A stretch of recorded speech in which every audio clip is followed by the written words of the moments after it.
Welcome back to Nasdaq Trade Talks. I'm your host, Jill Malandrino, Global Markets Reporter at Nasdaq.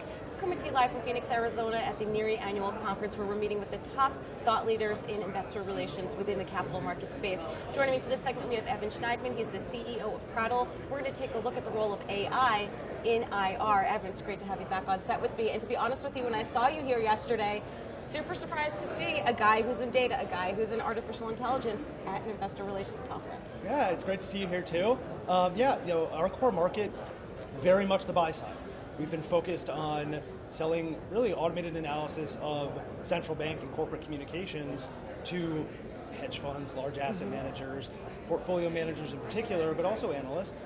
And what we found pretty quickly was that the IR community was taking note.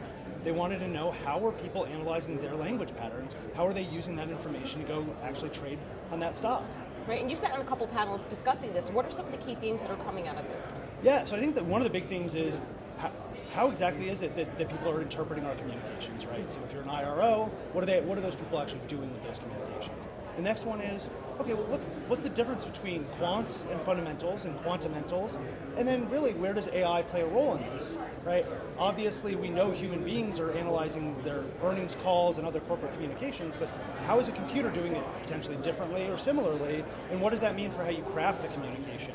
Can you run a communication through a system like ours and actually yield a score that'll tell you what the likely market reaction is? And that's in fact a feature we built as a result of feedback from the IR community. It's really interesting because you and I were speaking yesterday how analysts and even the IR community themselves will look at traditional fundamental research. When you look at data, it's kind of the same thing as well. If you have a good data set, it's clean. It's just like having an analyst that runs good models and their numbers make sense. It's kind of the same fit in a way. Yeah, and that's the thing. The line between research and data is so blurry these days. It's all a continuum.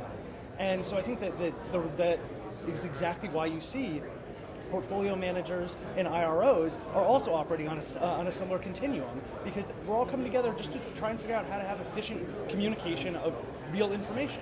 Right, well, give us an example of an IRO and what kind of data are they pulling from Prattle? What are they looking for? What are they trying to determine? Yeah, so the first thing they do, without fail, is look at themselves. Mm-hmm. How did I score, right? As an IRO, it's always the first question. And it's, okay, how did my CEO score? How did my CFO score? Okay, well, what analysts are taking up most of the call?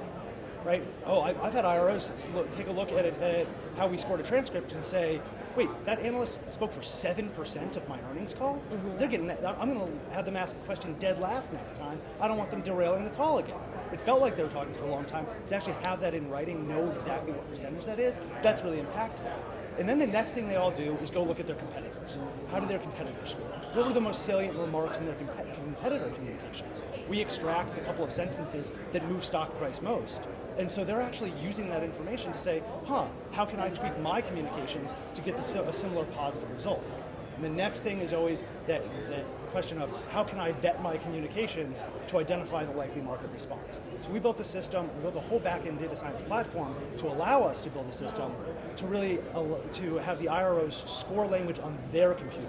Without us, we're never involved, we don't touch material non-public information, and they wouldn't want us to anyway, right? So what they get to do is plug in, whether it's copy and paste or write in a communication, and see how it's likely to score based on the unique lexicon for that specific company. So interesting. I can imagine when you guys started out with Prattle, the last thought that you might have had was how it's going to integrate into the IR platforms. I thought I was selling a tool to global macro traders analyzing the Fed, and I ended up at an IR conference because analyzing communication, especially market-moving communication, it just translates across the board. All right, Evan, great stuff. Thanks for joining me at NERI, and thanks for joining us throughout the day on Trade Talks. I'm Jill Malandrino, Global Markets Reporter at Nasdaq.